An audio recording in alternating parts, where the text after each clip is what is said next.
परमात्मा को पाने तथा उसका वास्तविक लाभ प्राप्त करने के लिए पवित्र बाइबल में प्रमाण है कि प्रभु ने मनुष्य को अपना ही स्वरूप बनाया। 6 दिन में सृष्टि रचकर 7वें दिन विश्राम किया। कुरान शरीफ में प्रमाण है कि हजरत मोहम्मद को खुदा स्वयं कह रहे हैं कि मैंने तुम्हें उस परमात्मा की महिमा बताने के लिए भेजा है। वो परमात्मा कबीर है जिसने 6 दिन में सृष्टि रची तथा 7वें दिन तख्त पर जा विराजा। उसकी खबर किसी बाखबर से पूछ कर तो देखो। कृपया अवश्य सुनिए जगत गुरु तत्वदर्शी संत रामपाल जी महाराज के अमृत वचन।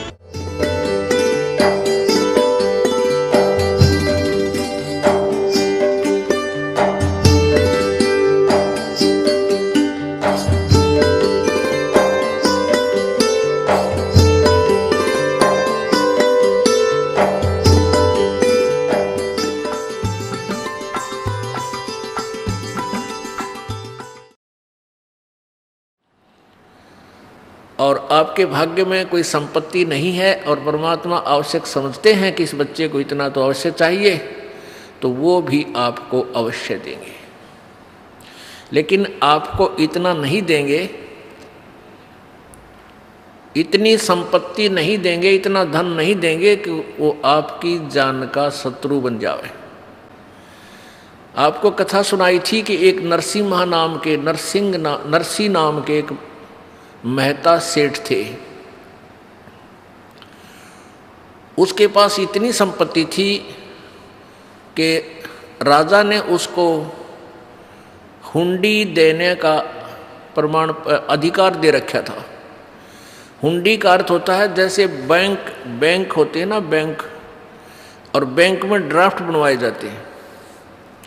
तो ड्राफ्ट के पैसे जमा करा दो उस बैंक में, वो बैंक आपको कागज़ बना के दे देगा, आपको दूसरे बैंक में उस ड्राफ्ट के पैसे मिल जाएंगे। तो इतना सेठ था वो, पैसे वाला था कि उसकी हुंडी चलती थी।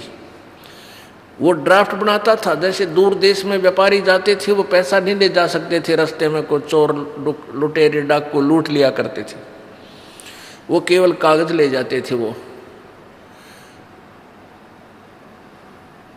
परमात्मा ने देखा कि वो कंजूस। एक और ख़ास बात है, जितना जिसके पास धन ज़्यादा होता चला जाएगा वो उतना ही कंजूस हो जाएगा। वो दान नहीं कर सकता, और दान करेगा तो लोग दिखावा, दुनिया में दिखाने की खातिर थोड़ा बहुत किधर भंडारा भंडूरा कर दिया, किधर मंदिर में दे दिए 20-30 हज़ार, वो बाढ़ में जाएंगे। क्यों? वो कहते हैं गुरु बिन माला फेरते, गुरु बिन देते दान, और गुरु बिन दोनों निष्फल हैं, चाहे पूछो वेद पुराण। तो कहने का भाव यह है कि परमात्मा ने उस नरसी जी के जो गले में वो झाड़ था, उसका दुश्मन था वो माया, वो सारी माया का दान करवाया। और उस प्यारी आत्मा ने अपना सारा हिसाब लगा लिया और समर्पण कर दिया परमात्मा पे। अब फिर परमात्मा का रोल शुरू हो जाता है। जब उसकी द्योती का ब्याह हुआ, पुत्र था नहीं, एक पुत्री थी, उसकी शादी कर दी थी, और उसके बाद भी धन जोड़ने की हवस उसके अंदर समाप्त नहीं हुई। तब परमात्मा ने उसकी वहाँ से वो कोड निकलवाया, वो माया खत्म करवाई परमात्मा ने। और पुण्यात्मा, हम अनजान हैं, हम केवल माया मांगने आते हैं भगवान से। पुण्यात्मा, आप केवल एक का चीज़ मांगो भगवान से कि साईं इतना दीजिए जिसमें कुटुंब समावे, हम भी भूखे ना रहे, अतिथि ना भूखा जावे। इसमें सारा कुछ आ गया। कुटुंब सुमान का मतलब है रिक्वायरमेंट ऑफ द फैमिली, परिवार की आवश्यकताएं पूर्ण हो, और कोई अतिथि आ जाए तो वो भूखा ना रहे हमारे दर पे, और हम भी भूखे ना सोएं। ये सब कुछ आ गया इसमें। हम अधिक मांगते हैं तो हम भक्त नहीं, हम कति नालायक आदमी हैं, हमारे छीट भी नहीं लगी है उस मालिक के ज्ञान की। तो धीरे धीरे ये ज्ञान हो जाएगा। तो धर्मदास उस नरसिंह जी ने परमात्मा का आदेश मान के और वो सारा कोड जो दुनिया को लूट लूट के और धन जोड़ रखा था सारा भंडारे में ला दिया, धन उसका धर्म में लगा दिया। उसके बाद द्योति का जब ब्याह हुआ, ये सर्वविदित है कि परमात्मा ने आके पैसों की वर्षा कर दी उस नगरी के अंदर और बहुत सा धन लाकर उसको दे दिया। तो ये तो परमात्मा ये दिखाना चाहते हैं कि कल्पे कारण कौन है, कल्पे कारण कौन है, कल्पे कारण क्या भवे, कर सेवा निकाम और मन इच्छा फल देऊंगा जो पड़े मेरे ते काम। अब जैसे आप जा रहे हो, एक्सीडेंट हो गया और वहाँ आपको बचा दिया, वहाँ धनी का काम था, वहाँ ना राष्ट्रपति बचा सकता, चाहे आपका पिता भी क्यों ना हो, ना मुख्यमंत्री बचा सकता, ना कोई भी नहीं बचा सकता, ना तेरी माया बचा सकती, धन नहीं बचा सकता, वहाँ परमात्मा बचा सकता, वहाँ धनी का रोल है। कल्पे कारण कौन है, कर सेवा निकाम, के बगैर किसी मनोकामना के तो पूजा कर मालिक की और मन इच्छा फल देवेगा जो पड़े धनी ते काम। धनी तो वहाँ धनी का काम होता है। हम परमात्मा के विधान को, परमात्मा की परिभाषा को भूल चुके हैं, इसलिए हम स्वयं ही माया जोड़ जोड़ कर दुनिया ने लूट लाट के 2 के 20 बना के हम सेठ बनना चाहते हैं। 7 जन्म नहीं बन सकते, ये भूल है आपका। अब ऐसी ऐसी दुर्घटनाएं हमारे सामने होती हैं। परमात्मा क्या बताते हैं, राम नाम कड़ुआ लगे, राम नाम कड़ुआ लगे, ये मीठे लगे दाम, दुविधा में दोनों गए, भाई माया मिली ना राम। पुणात्मा, वैसे तो हमारे जीवन में बहुत सी घटनाएं घटती हैं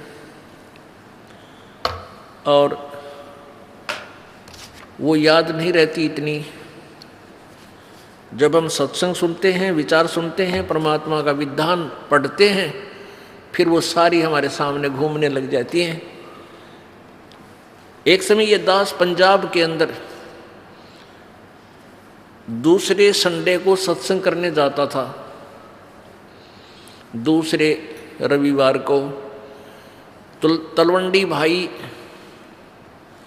तलवंडी भाई एक कस्बा है छोटा सा, वहाँ हमारे पूज्य गुरुदेव जी अधिकतर रहते थे।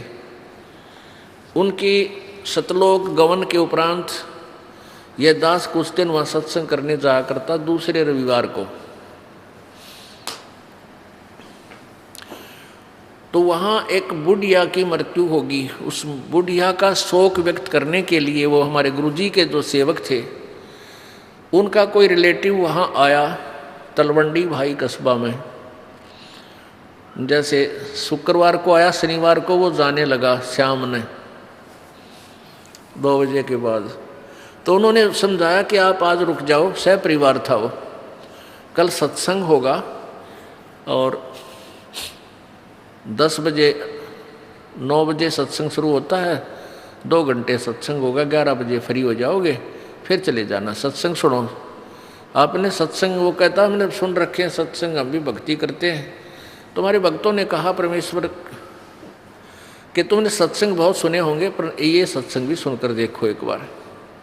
तो उसने क्या कहा कि वहाँ मेरी एक पार्टी आवेगी जिससे मैंने अनुबंध करना है, उसके साथ मेरा एक कंप्रोमाइज वो होना है, कॉन्ट्रैक्ट होना है, कोई सौदा करना है और उसमें मुझे 5 लाख रुपए का बेनिफिट होगा।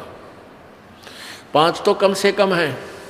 तो उस आने वाली पार्टी की तैयारी करवानी है वहाँ जाकर। यानी कब आएंगे कि कल रविवार को आएंगे वो 2 बजे 2-3 बजे शाम को। तो हमारे भक्तों ने उसके रिश्तेदारों ने, तलवंडी भाई वालों ने कहा कि 11 बजे फ्री हो जाओगे और यहाँ से 3 घंटे का रास्ता है, चंडीगढ़ का, तुम पहुँच जाओगे, फिर कर लियो। कहने लगा नहीं आपको नहीं मालूम मेरे बिजनेस का, मेरे पास समय नहीं है, फिर देखूंगा। वो वहाँ से चल पड़ा, शाम को 4 बजे ही चला।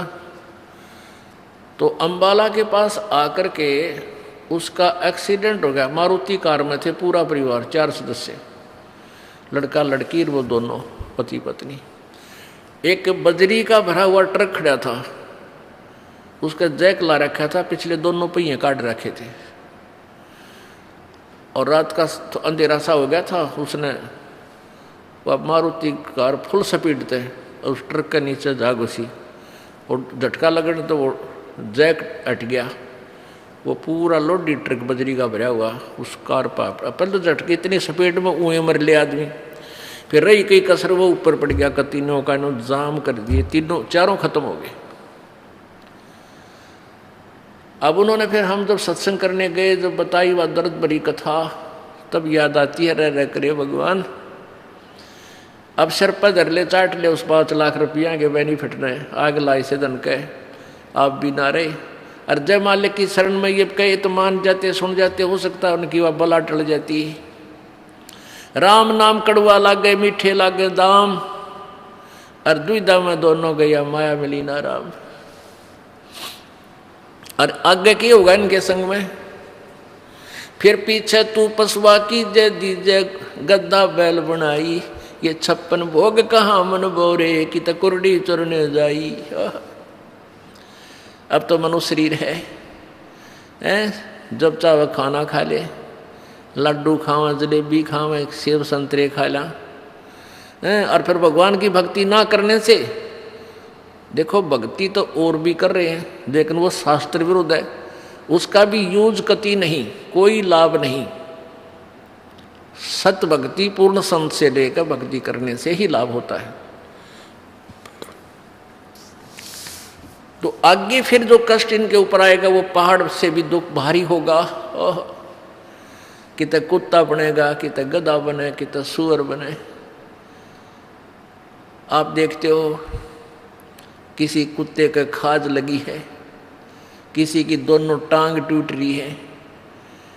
एक बार ये दास अपने, पहले थोड़े भगत थे, घर घर जाते थे, रात को वहीं रुकते थे, वैसे समझाया करते थे। रोहतक के अंदर ये दास अपने भगत के यहाँ रुका हुआ था। सुबह वक्त से उठकर मैं सैर सपट्टे को निकल गया। उस शहर के अंदर ही खाली प्लाट पड़े थे, वहाँ सड़क सी बना रखी थी, कॉलोनी काट रखी थी। सड़क पर घूमने के लिए गया तो वहाँ मैंने निशान देखे, जैसे 2 निशान ऐसे रेत के अंदर सड़क के साथ साथ निशान से पड़ते जा रहे थे कंटिन्यूसली। तो मैंने पहले मेरे ध्यान में आया, सोचा कि भाई ये क्या, किस चीज़ के निशान हो सकते हैं। ये सोचता सोचता चल भी रहा था, उधर देख भी रहा था।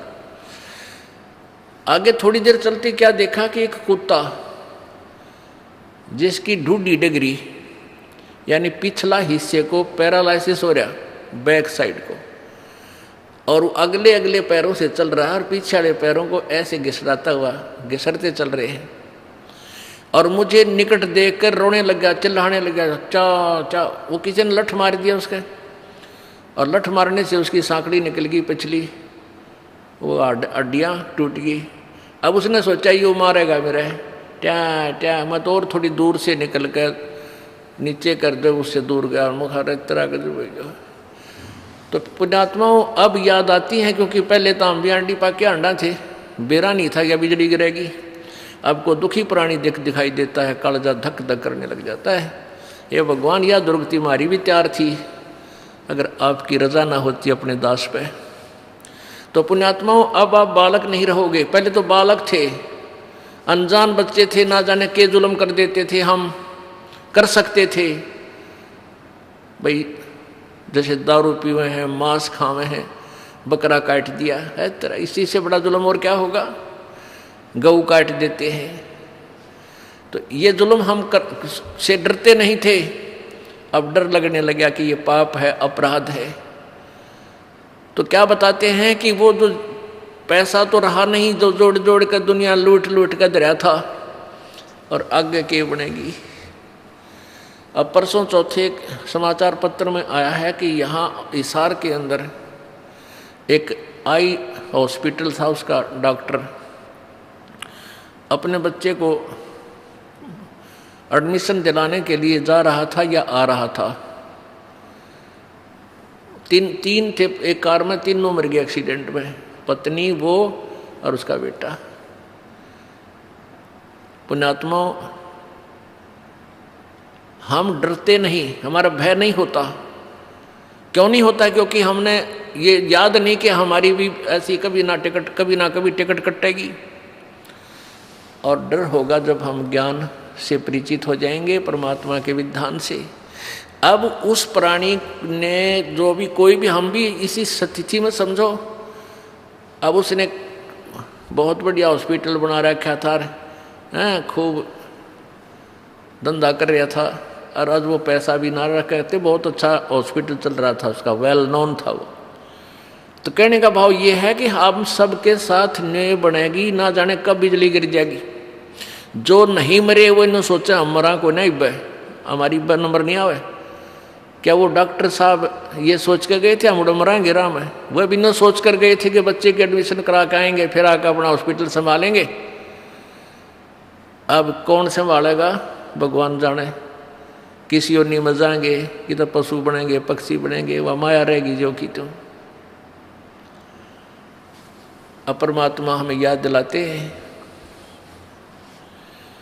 आजा बंदे शरण राम की, फिर पाछे पछतावेगा भाई। आजा बंदे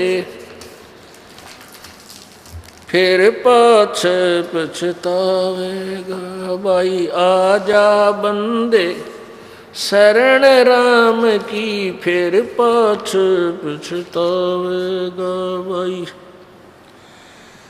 आजा बंदे शरण राम की, फिर पाछे पछतावेगा।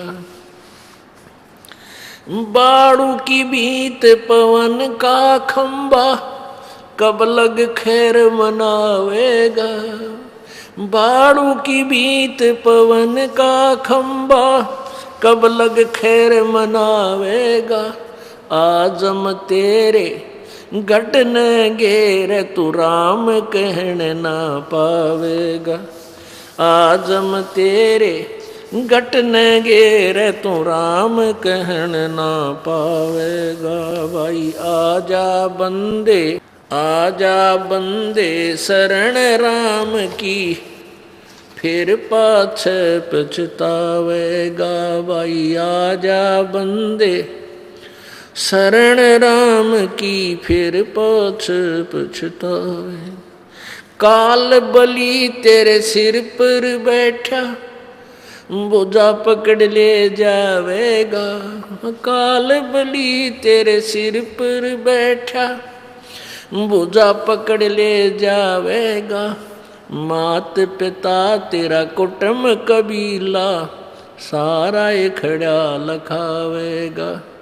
मात पिता तेरा कुटुंब कबीला, सारा खड़ा लखावेगा भाई। आजा बंदे शरण राम की, फिर पाछे पछतावेगा।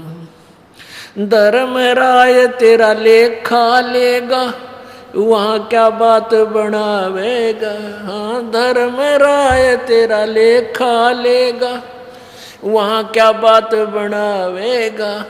लाल खंभ से बांधा जा बिन, सतगुरु कौन छुटावेगा। लाल खंभ से बांधा जा बिन, सतगुरु कौन छुटावेगा भाई। आजा बंदे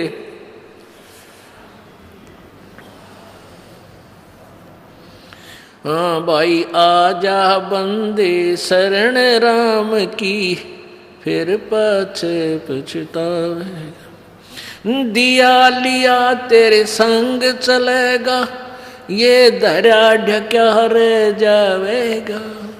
दिया लिया तेरे संग चलेगा, धरा ढक्या रह जावेगा। कह कबीर सुनो भाई साधो, करनी के फल पावेगा। कह कबीर सुनो भाई साधो, करनी के फल पावेगा भाई। आजा बंदे शरण राम की, फिर पाछे पछतावेगा भाई। आजा बंदे शरण राम की, फिर पाछे पछतावेगा। सत साहिब। अब इसमें ये बताना चाहा कि आजा बंदे शरण राम की, और नहीं तो फिर पाछे पछतावेगा। और फिर क्या बताते हैं कि बालू की भीत पवन का खंबा। बालू की भीत दीवार, जैसे बालू रेत है, उसको क्या करते हैं, थोड़ा सा भेकर गिल्ला करके गार सी बना के और थोड़ी बना लेते हैं ऐसी डोल सी, तो वो इतनी कच्ची होती है, इतनी अस्थाई होती है कि कोई पशु लात मार दे तो गिर जा, हवा तेज चल पड़ी तो स्कोरिंग होकर उस उड़ जा, वर्षा आ गई तो वो वर्षा से ही वो सारा खत्म हो जाए। कहते हैं तुम्हारा शरीर ऐसा है, ये बालू की भीत जैसा है, ना जाने किस कारण से और कित बिजली गिर जा, कहाँ ये नष्ट हो जाए। परमात्मा याद दिलाते हैं, भाई कहाँ जन्मे, कहाँ जन्मे और पाले पोसे, खूब लड़ाए लाडे, ना बेरा इस देह के, कहाँ खंडेंगे हाड। कहाँ तो हम अपने माता पिता के प्रिय थे, उन्होंने हमें पाला पोसा प्यार दिया, ना जाने काल कित मारेगा। कबीर कहाँ गर्भियो ये काल गह करकेश, ना बेरा कित मारेगा यो क्या घर क्या परदेश। अब यहां हमने निर्णय करना है, आजा बंदे शरण राम की। अब कौन से राम की शरण ग्रहण करें जो हमारे ऊपर ऐसी आने वाली प्रारब्ध की, किस्मत की, पाप कर्मों की बला को टाल दे। वो कौन सा राम है? पुण्यात्माओं, ये तो गीत दुनिया गाती थी, भगवान कबीर साहब की वाणी लेकर सब पंथों में यही गुण गाए जाते हैं। क्योंकि किसी भी संत की, किसी भी पंथ की आप उनकी द्वारा लिखी पुस्तक या उनके द्वारा दिए गए प्रवचनों की सीडी सुनकर देख लेना, उनका कोई भी प्रवचन कबीर परमेश्वर की वाणी से खाली नहीं होगा। उनकी वाणी अवश्य उन्होंने ले रखी है, लेकिन उनका आधार नहीं, उनको ज्ञान नहीं ये वाणी क्या समझाना चाहती है। वो उसका उल्टा अर्थ लगा के अपनी इस परमात्मा की प्यारी आत्माओं को गुमराह किए बैठे हैं। उसके विषय में परमेश्वर क्या बताते हैं? गरीबदास साहिब जी को जब ज्ञान हुआ कबीर जी द्वारा दिए गए अध्यात्म ज्ञान से, तो क्या बताते हैं? बेखों के लश्कर फिरें, ये बाणी चोर कठोर, और सतगुरु धाम न पहुंचेंगे ये 84 के ढोर। बेखों के यानी पंथों के, कितने नर नर पंथ, इनके लश्कर लंबे लंबे पूरे टोल के टोल धक्के खाते आंडे। और ये वाणी चोर कठोर, वाणी चुरा रहे हैं कबीर भगवान की, एक आने का ज्ञान नहीं, माड़ी बात पर कट मरने तैयार हो जाए कठोर, और मानते नहीं सच्चाई को। ये परमात्मा कबीर जी के लोक में, उस अविनाशी लोक में नहीं जा सकते। ये 84 के ढोर, ये 84 लाख योनियों में धक्के खाते रहेंगे, यहाँ ये पशु पक्षियों की योनियों को प्राप्त करेंगे। तो अब हमने कौन से राम की शरण ग्रहण करनी है, वो निर्णय दिया जाएगा। पुण्यात्माओं कहते हैं, संत शरण में आने से आई टले बला, और जय मस्तक में सूली होवा काटे में टल जा। अब कई भक्त क्या होते हैं, जैसे किसी ने नाम ले लिया, उपदेश ले लिया, किसी ने महीना हो गया, 2 महीने हो गए, 6 महीने हो गए, साल भर हो गया, 2 वर्ष भी हो गए, और वो देख रहे हैं कि हमें कोई विशेष लाभ नहीं हो रहा। अब विशेष लाभ क्या होता है उनकी दृष्टिकोण में? वो विशेष लाभ कैसे देखते हैं कि 1-2 साल के अंदर ही हमारे पास अच्छी गाड़ी हो, क्योंकि महाराज जी के दूसरे भक्तों के पास ऐसी सुविधाएं हैं। लेकिन ये भी देखो कि उनको समय कितना हो गया है। परमात्मा, देखो ध्यान रखना, परमात्मा के स्मारक पर रुकना आपके लिए बहुत कठिन है। कठिन इसलिए है कि आपको ज्ञान नहीं, और समाज वो ज़्यादा है जो अज्ञान से परिपूर्ण है। वो संत और भक्त भी बहुत गणे हैं जो अज्ञान से परिपूर्ण हैं। तो इस पर रुकने के लिए आपने रह रह कर सत्संग सुनना पड़ेगा। सत्संग से आपको ना जाने कौन सी बात ऐसी, कौन सी गोली, यानी गोली मीन टैबलेट औषधि, कौन सी औषधि और जख्म पैदा लगा ठीक कर दे। अब जैसे परमात्मा कहते हैं धीरे धीरे रे मना धीरे सब कुछ हो, माली सींचे सोगड़ा ऋतुआएं फलो। एक आम का पौधा लगाया है, आज आपने आम का बीज दिया, 15-20 दिन में तो उसका अंकुर फूटेगा, फिर धीरे धीरे बड़ा होगा, उसकी सिंचाई करते रहो। कहते हैं एक आम के पेड़ को परिपक्व करने के लिए सैकड़ों घड़े पानी डालता है माली, तब जाकर वो पेड़ बनता है। और जब पेड़ बन जाता है समय आने पर ही उसको फल लगेगा। तो ऐसे ही आपने ये राम नाम का बीज, वो सत भक्ति आम का पौधा यानी सच्चा नाम रूपी ये मंत्र प्राप्त हुआ है। इसके विषय में आप समझ लीजिए कि धीरे धीरे रे मना धीरे सब कुछ हो, और माली सींचे सोगड़ा फल ऋतुआएं फल हो। इतना विश्वास रखना इस मालिक पर, क्योंकि इस दास का बहुत ही, इस परमात्मा का के विषय में बहुत ही अच्छा अनुभव है। और कोई उद्देश्य नहीं आपको मिसगाइड करने का, केवल सच्ची सच्ची बताने का मेरा फर्ज है। एक भी बात में फर्क नहीं पाओगा, लेकिन समय लगेगा आपके लिए वो सिद्ध होने में। अब एक समय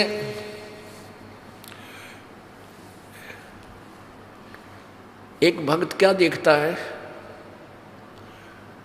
वो देख रहा है कि हमारे पड़ोस में यानी दूसरा घर नाम नहीं ले रखा उस परिवार ने, और उनके सारे सुख यानी उसके बच्चे भी अच्छे पढ़ गए, नौकरी लग गई, लड़कियां भी अच्छी जगह ब्याही गई, खूब संतान भी है, पैसा भी है, कार भी है, और वो भक्त ने नाम भी ले रखा है, और 1 वर्ष 2 वर्ष 3 वर्ष हो भी चुके हैं। अब वो क्या देखता है कि भी हमने नाम भी ले रखा है और फिर भी छोटी मोटी कोई हानि लाभ हमें होता ही रहता है, और ये कुछ भी नाम भी नहीं लेते, ना ले रहे ना दान करते हैं, सारा दिन ताश खेलते हैं, शराब पीते हैं, टीवी इनका फुल स्पीड पर चलता है, सारे गाने गुने सुनते हैं, सारे ठाठ इनके। पुण्यात्माओं, अब जैसे जिनके पिछले जो संस्कार हैं, पुण्य हैं, पिछले जन्म में कभी उन्होंने अच्छे कर्म किए हुए, शुभ कर्म किए हैं, वो परमात्मा ने उनके प्रारब्ध में लिख दिए। अब वो उस जीवन में सारे ही प्राप्त करेंगे, और उनको वो किसी तरह बर्बाद करो, चाहे कुछ भी, चाहे डाके मारो, चोरी करो, लूटो खसोटो, शराब पियो, कितनी बकवाद करो, उनका पिछला जब तक पुण्य चलेगा तब तक उनको कोई आपत्ति नहीं आएगी। और जब वो पुण्य समाप्त हो जाएगा तो वो बैटरी डिस्चार्ज होगी उनकी, और ऐसी होगी कि याद रखेंगे। हमने बहुत से ऐसे घर देखे जो कति 1 नंबर पर दिखा करते, आज उनका सर्वनाश हो गया। कारण यही था कि उन्होंने आगे उस पिछले पुण्य चल रहे थे। जैसे एक बैटरी होती है इन्वर्टर की बैटरी को चार्ज कर दिया गया, चार्जर भी हटा दिया और फिर भी वो काम कर रही है, बल्ब भी जला रही है, पंखे भी चला रही है, लेकिन जब वो उसका अक्षमता समाप्त हो जाएगी एकदम सर्व लाभ बंद हो जाएंगे। अब वो भक्त जो ये देख रहा है कि मैं भक्ति भी कर रहा हूं और फिर भी मेरे ऊपर कुछ ना कुछ ठूठा होती रहती है, तो पुण्यात्माओं, उस जो पड़ोसी को तू देख रहा था उसके पिछले पुण्य हैं, और तेरे पछलेपन नहीं है, और तेरे ऊपर वरदान समझो कि तेरे ऊपर आपत्ति आई और आपने परमात्मा की चाह बनी। और दुर्भाग्य उन आज झूठे सुख में सुखी उन प्राणियों का जो पिछले पुण्य से वो सुखी महसूस होते हैं, वो भगवान की चाह नहीं कर रहे, उनका दुर्भाग्य है। आपके लिए आपके लिए जो है वरदान बन गया आपका दुख, कि उस दुख के कारण आपने परमात्मा की खोज करनी शुरू की और आपको रास्ता मिल गया। अब आपने चार्जर लगा दिया, आपकी पिछले जन्म की बैटरी चार्ज नहीं थी, वो पुण्य नहीं थे। अब आपने ये नाम रूपी चार्जर गुरुजी से उपदेश लेकर ये दोबारा कनेक्शन जोड़ दिया, वो चार्जर लग गया, आपकी बैटरी चार्ज होनी प्रारंभ होगी और उनकी डिस्चार्ज हो रही है। फिर देखना कुछ समय के बाद देखना दोनों का डिफरेंस क्या होगा। वो तो सर्वनाश को प्राप्त होंगे, तेरे घर में न्यारी बरकत होंगी, दुनिया देखा करेगी। ओहो, इतना सुख, ऐसी सुविधाएं। एक भक्त सत्संग में जा रहा था, परमेश्वर कबीर जी रह कर आते रहते हैं रूपांतर करके समय समय पर, और भक्ति की स्थिति को बनाए रखते हैं। और काल ये चाहता है कि भक्त नास्तिक, सभी मानव नास्तिक हो जाएं, इनको ऐसा उल्टा ज्ञान दिवा दूं, ये साधना करें, इनसे कुछ लाभ मिले नहीं, और ये भूल जाए भगवान को। क्योंकि जो आस्तिक हैं वो भगवान की चाह में कहीं ना कहीं भटकते रहते हैं, और उनको भटकने वालों को परमात्मा किसी ना किसी तरीके से अपनी शरण में ग्रहण कर ही लेता है। इसलिए परमात्मा रह कर आते हैं कबीर जी, और कहीं गुप्त रूप से कोई साधु संत का रूप धारण करके किसी नगरी में 10-5 वर्ष रह गए, किसी में 2 वर्ष रह गए, तो उनको बहुत सा लाभ दे जाते हैं और भगवान की स्थिति को पुनः स्थापित कर जाते हैं। तो कबीर परमेश्वर जी का एक, अब हम संत कहेंगे, वो थे मालिक ही, क्योंकि प्रारब्ध में परिवर्तन कबीर जी के अतिरिक्त कोई कर ही नहीं सकता, या उसका कोई कृपा पात्र संत वो परमात्मा ही भेजता है। तो ऐसे एक परमेश्वर कबीर जी के सत्संग में एक भगत जाया करता था। उसकी पत्नी ने उपदेश नहीं ले रखा था, वह विरोध करती थी, वो अन्य पूजाएं ही किया करती थी।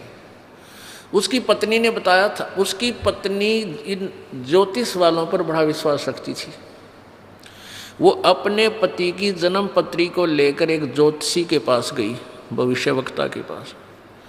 उसने उसकी जन्म पत्री देखकर बताया कि तेरे पति की आयु इतने वर्ष है। उसने बहुत जंतर मंत्र भी करवाए कि मेरे पति की आयु बढ़ जाए, ये हो जाए। अब क्या था, अब वो चिंतित होगी कि भी मेरे पति की आयु इतनी है, और वो अपने पति को कहती कि तू ऐसे कर, वहाँ मेरे उसके पास चल, आप पर आपत्ति आने वाली है। वो कहने लगा मैं नहीं जा सकता कहीं भी, मुझे ज्ञान ऐसा प्राप्त हो गया, मेरे गुरुदेव के अतिरिक्त मेरी आपत्ति को आओ भी गी तो टालनिया नहीं। उसने ये ना बताई कि तेरी मृत्यु होगी, कदे चिंतित हो जावे, और आप दुखी रहा करती थी।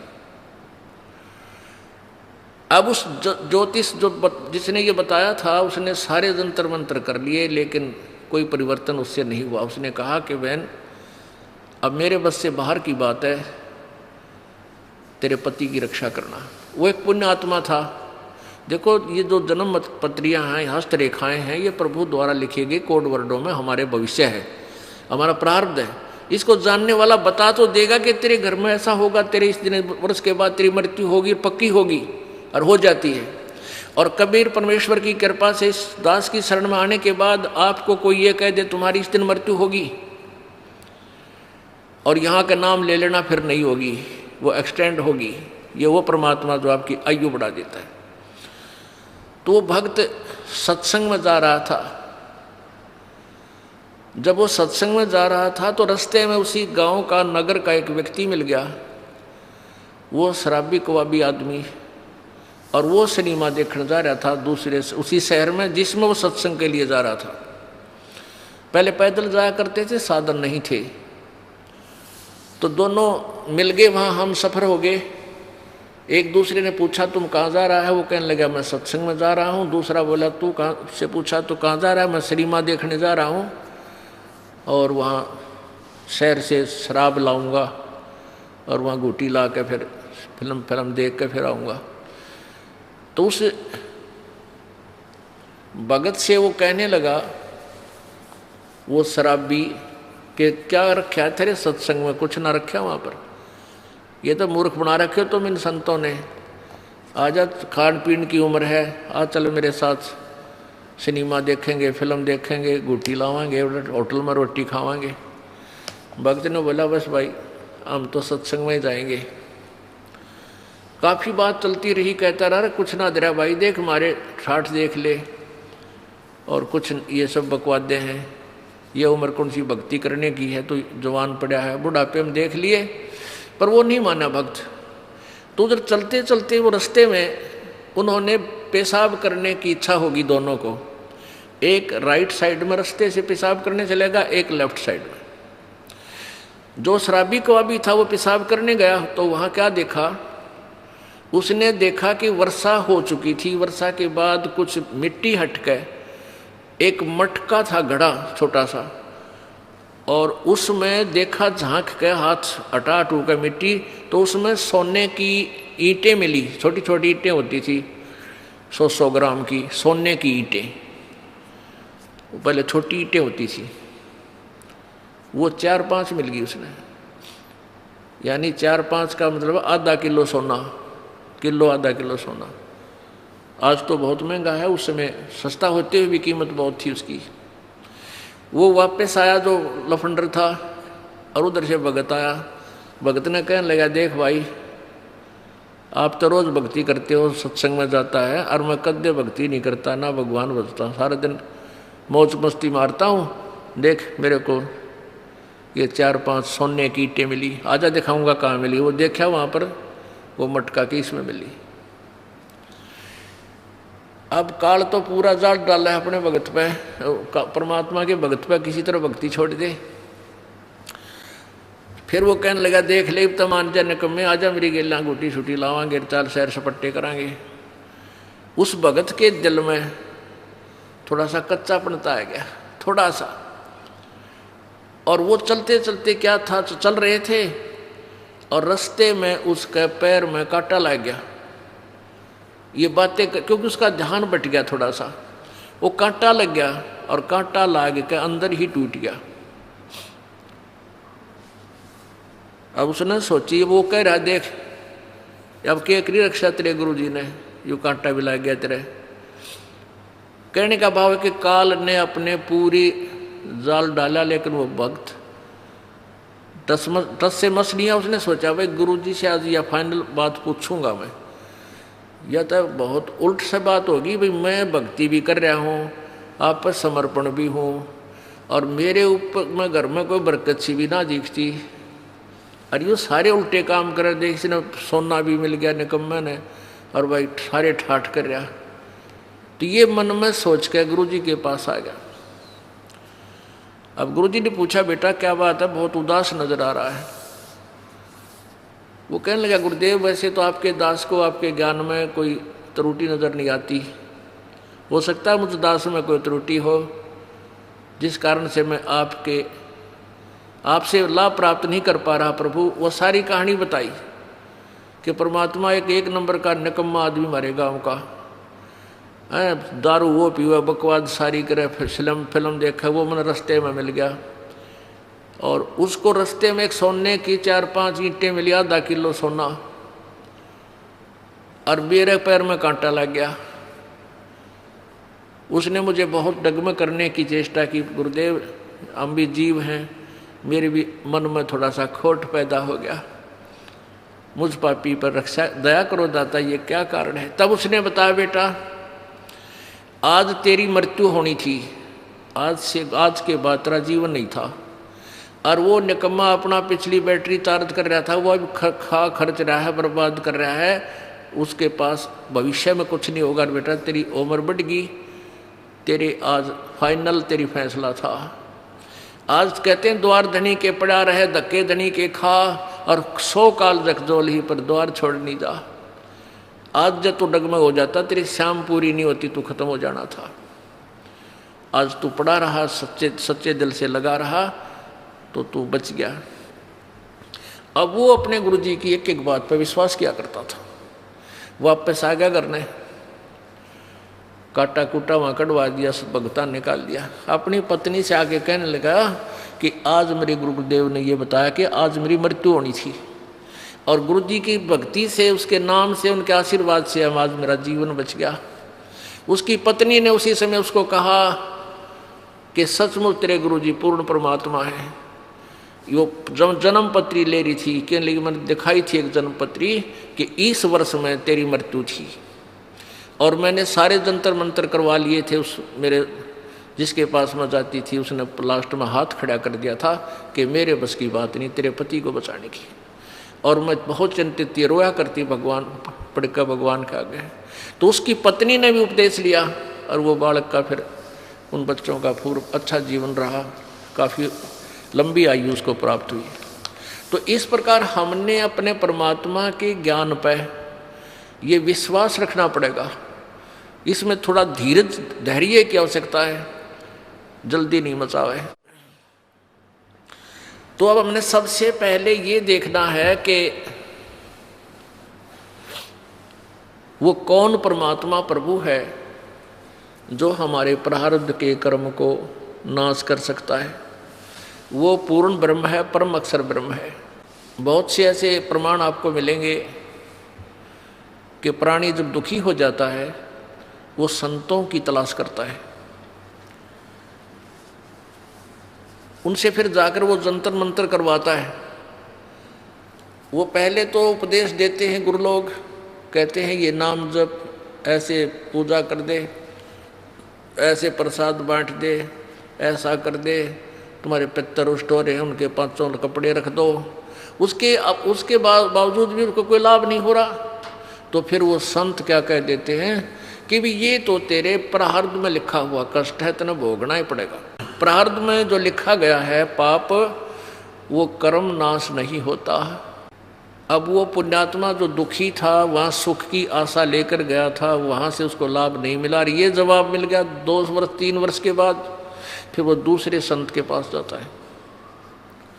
वो दूसरे संत के पास भी उसकी यही क्रिया शुरू होती है, ऐसा कर दे, वैसा कर दे, ऐसा कर दे, नो बोल दे, ये जाप कर ले, इतना जाप ये कर ले, और फिर भी लाभ नहीं होता। फिर वो तीसरे के पास जाता है, फिर चौथे के पास जाता है, और अंत में नास्तिक हो जाता है। अब नास्तिकता क्यों पनप गई हमारे समाज में? क्योंकि परमात्मा कबीर जी ने जब प्रथम बार सतयुग में इस काल के लोक में आए थे, उस समय इस काल से वार्ता हुई थी। तो काल ने क्या कहा था? काल ने जब देखा, इस काल भगवान ने जब देखा परमात्मा वहाँ खड़े थे उन जीवों के पास जहाँ तपस्या के ऊपर भूने जा रहे थे, तो परमेश्वर कबीर देव जी ने अपने पुत्र जोगजीत का रूप बना रखा था। तो इस काल भगवान ने सोचा ये मेरा भाई है जोगजीत, और यो मेरे लोक में क्यों आया? इसने वहाँ से तो मुझे निकाल दिया था, 21 ब्रह्मांडों समेत सतलोक से मुझे बाहर फेंक दिया था। मैंने बहुत हाथ जोड़े थे, प्रार्थना की थी, इसने सुनी नहीं मेरी। तो काल भगवान एकदम भयंकर रूप धारण करके, ये काल ज्योति निरंजन ब्रह्म, और जोगजीत से कहने लगा कि जोगजीत आज तू मेरे लोक में क्यों आ गया? वहाँ से तो तूने मुझे मार भगाया था, तूने मेरी एक नहीं सुनी, अब मैं तुझे जान से मारूंगा, अब तुझे मैं ख़त्म करूंगा, तेरी पिटाई करूंगा। पहले तो मुझे ये बता तू आया किस लिए है? पिताजी का कोई आदेश है वो मुझे बता, क्या संदेश भेजा है परमात्मा ने, और फिर मैं तेरी कुटाई करूंगा। जोगजीत रूप में परमेश्वर कबीर जी ने कहा कि बात सुन ले ज्योति निरंजन, मैं परमात्मा के आदेश से यहाँ आया हूँ, और तूने इन प्यारी आत्माओं को धोखा देकर यहाँ पर लाया तू, और के जुल्म कर रखा इनके ऊपर, तपस्या पर भून रहा है। उसके बाद कोई गधा बना रखा, कोई गधी बना रखी, कोई कुत्ता बना रखा, कोई कुतिया बना रखी, किसी की टांग टूट गई। मनुष्य है तो किसी का बेटा मर गया, किसी की बेटी मर गई, कोई अंधा हो गया। ऐसे जुल्म करता है तू। और मेरे को परमात्मा ने भेजा है कि मैं नीचे जाऊंगा तेरे लोक में, और तूने परमात्मा की सतिथि से अपरिचित कर दिया सबको, भगवान की सतिथि समाप्त करवा दी। मैं वो ज्ञान, तत्व ज्ञान प्रचार करूंगा, पूर्ण परमात्मा की महिमा बताऊंगा, और ये बताऊंगा कि ये काल है जिसकी तुम पूजा करते हो, ये ब्रह्मा विष्णु महेश का पिता ये काल है, ये तुम्हें खाता है, तुम्हें अपने खाने के लिए यहाँ रोक रखा है। ये सारी कहानी बता कर आऊँगा और उनको सच्चा नाम दे करके भक्ति करवा के वापस सतलोक ले जाऊँगा। इतनी बात सुन के अब क्रोधित हो गया, उसका बाग उजड़ता दिखा इस काल ने कि मेरा तो नाश करेगा यूँ। जय इसने नीचे सच्ची बता दी तो मेरे पास कौन रहेगा, सब भाग जाएंगे। इस उद्देश्य से उसने सोचा कि इस जोगजीत की टिटवी दाब दूं, इसको खत्म करूंगा एकदम भयंकर हो करके। परमात्मा कबीर जी कहते धर्मदास अपनी प्यारी आत्मा को कि ऐसे भयंकर होकर ये काल मेरे ऊपर झपट्या। और धर्मदास मैंने श्वास का सिमरण, वह सतनाम का सिमरण शुरू कर दिया, श्वास और श्वास से। अब पुण्यात्माओं, परमात्मा ने ना तो श्वास के सिमरण की जरूरत थी, और काल उसका क्या बिगाड़ सकता है, लेकिन वो हमें याद दिलाते हैं ये रिहर्सल करके, प्रैक्टिकल करके, कि जब भी आपके ऊपर कोई आपत्ति आवे किसी भी प्रकार की, आप इस सच्चे नाम का, सतनाम का, श्वास वाले मंत्र का जाप शुरू कर देना। चाहे आपने कोई राक्षस दिखाई दे, कोई भयंकर कोई प्राणी आपके पीछे लग जाए या कोई हानि पहुंचाने की चेष्टा करे, आप करके देखना। तो परमात्मा हमें याद दिलाते हैं कि आप ऐसे करना किसी आपत्ति के समय। तो कहते हैं धर्मदास मैंने सांस का सिमरण शुरू किया, और काल उस सिमरण के प्रभाव से इतना कंडम हो गया, वो असहाय हो गया, और ऐसे गिरा वहां से जमीन पर जैसे पक्षी की पांख कट जाया करे, पड़ा पड़ा फड़फड़ाता है, उड़ नहीं सकता। तो उसने देख लिया, काल भगवान ने देख लिया कि जोगजीत के पास बहुत प्रबल शक्ति युक्त मंत्र है, और मेरी इसके ऊपर दाल गलेगी नहीं। तो चापलूसी का तरीका अपनाया, पैर पकड़ दिए, घिसड़ पिसड़ के नीचे आके जोगजीत के दोनों पैर पकड़ दिए। बोले, कहने लगा तू मेरा बड़ा भाई, मैं तेरा छोटा भाई।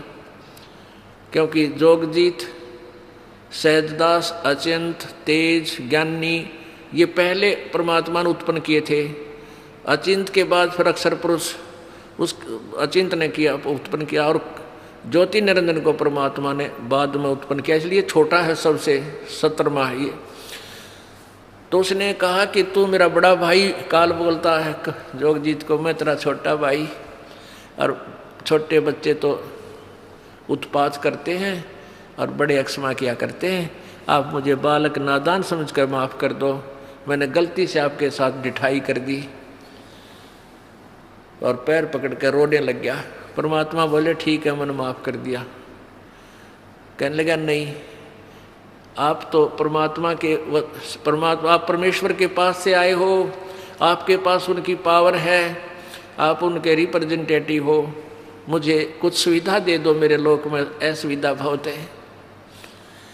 परमात्मा बोले बोल क्या मांगता है, ऐसे नहीं वचनबद्ध हो जाओ प्रभु। प्रभु जोगजीत रूप में परमेश्वर कबीर जी बोले ठीक है भाई, मैं हो गया, वचनबद्ध हो गया।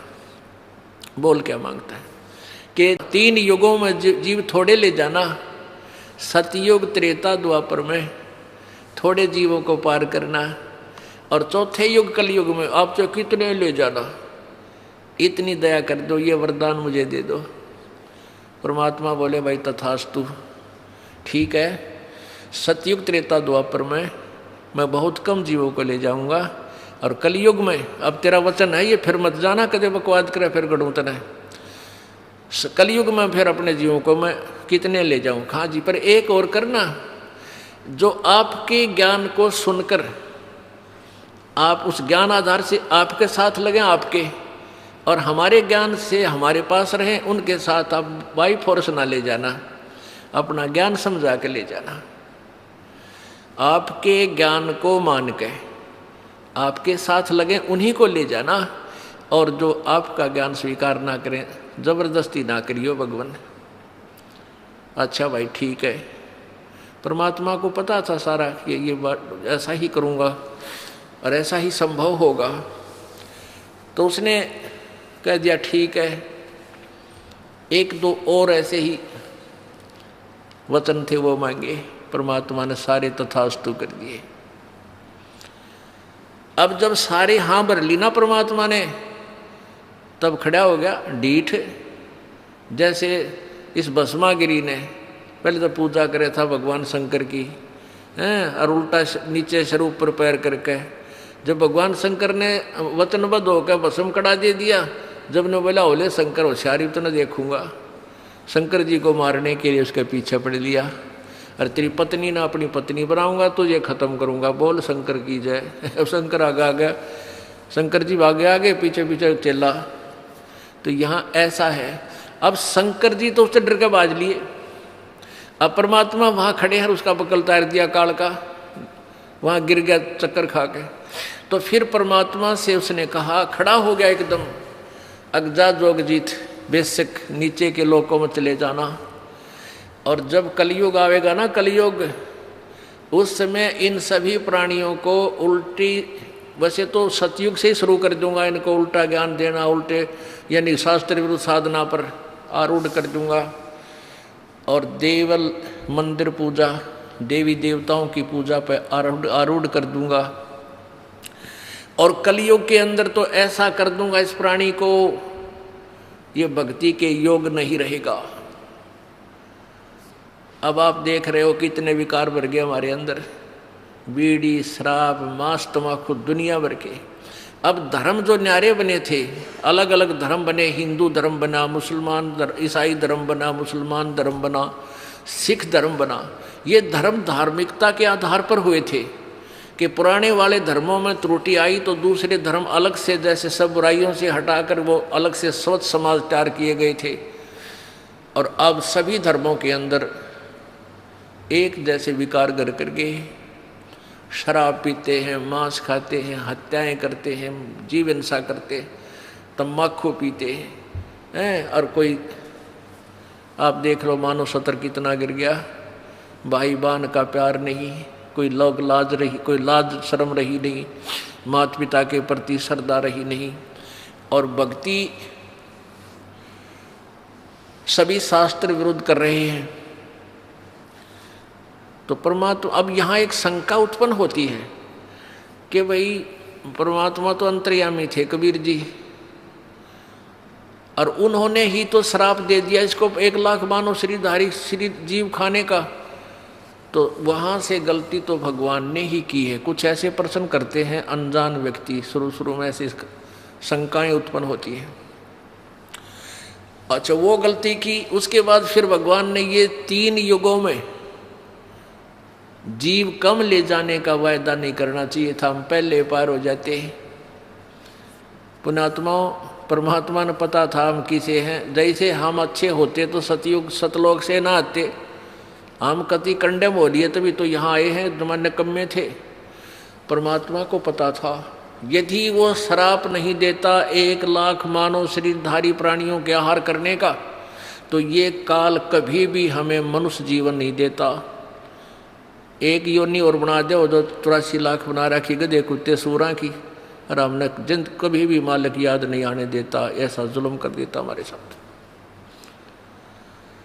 परमात्मा ने इसकी मजबूरी बना दी हमें मानव शरीर जीव, एक मानव शरीर देने की, और मालिक को पता था कि इन निकम्या न मैं फिर जाकर मानव शरीर में ही समझा सकता हूँ, इनको फिर ले आऊँगा, खा लेने दे धक्के कुछ दिन, इन्होंने ये ले लेंगे। टिंडे काल के साथ गए हैं वहाँ सुख ढूंढने के लिए। हम उस सतलोक को छोड़कर जहाँ सर्व सुख हमारे पास न ठोकरों में पड़े थे, सारी सुविधाएं थी, कोई मृत्यु नहीं थी, कोई बुढ़ापा नहीं था, और यहाँ आकर हमने के बड़ा ये पहाड़ से भारा दुख परचेज कर लिया, मोल ले लिया। और दूसरा ये था कि 3 युगों में इसलिए परमात्मा ने अलाउड कर दिया क्योंकि 3 युगों में वो पुण्यकर्मी प्राणियों को जन्म देता है, ये जो पिछले जन्म जन्मांतर के शुभकर्मी प्राणी होते हैं। और वो शास्त्र विरुद्ध साधना करते हैं। शास्त्र विरुद्ध साधना करते करते भी उनकी लंबी आयु, सारा सुख, शरीर मजबूत, स्वस्थ शरीर।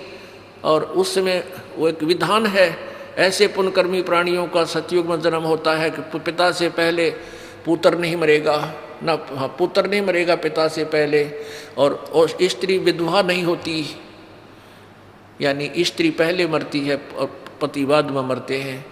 ऐसे अच्छे वहाँ उस समय नियम होते हैं। तो उस समय सभी साधनाएं करते हैं, मनमुखी करते हैं, फिर भी उनके घरों में सुख होता है। तो वो परमात्मा कबीर जी आते रहते हैं चारों युगों में, लेकिन वो कतई नहीं सुनते भगवान की, उल्टा विवाद करते हैं। चारों युगों का इतिहास है, आप इस पर पढ़ सकते हो। आध्यात्मिक ज्ञान गंगा में इस दास ने पूरी विस्तार से भर रखा है। ऐसे ही त्रेता युग के अंदर भी प्राणी ज़्यादा दुखी नहीं होते, उनके पुण्य कर्मों से उनको समय समय पर लाभ मिलता रहता है। तो ये सोचते हैं कि हम जो पूजा करें इसी से हमें लाभ मिला। और द्वापर युग में भी ये प्राणी इतने कष्ट में नहीं होते जितने वर्तमान में। इतनी बीमारियां गिनती नहीं। वैज्ञानिक एक रोग के ऊपर कंट्रोल करने की चेष्टा करते हैं, इतने दूसरा चार हो जाता है। पहले अक्षय रोग था, उस पर कंट्रोल किया तो कैंसर हो गया। कैंसर का भी 10-2% को सहारा मिला, तो आगे से एड्स शुरू होगी। और तेरा गजब, एक तो एक आगे नई बीमारियां, किसी का कोड लग गया, किसी का किसी प्रकार की तकलीफ, किसी का बेटा मर गया, किसी का पूरा परिवार नष्ट हो गया। अब कलयुग में इसलिए परमात्मा ने कहा था कि मैं अपने बच्चों को कलयुग में संभालूंगा,